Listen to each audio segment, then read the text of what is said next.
So welcome to VMware Partner Exchange. Could you introduce yourself for me?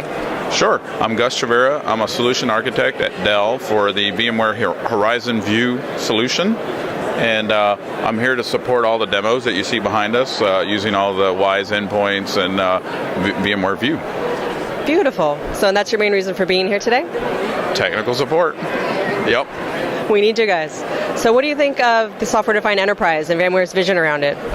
I think it's a great idea. I mean, obviously I'm invested in the virtualization space, so for me, as you can see behind here, I've got my entire infrastructure running as VMs on servers, so I don't need standalone appliances or boxes, or I don't even have shared storage here, so I've got it all software defined. I love it.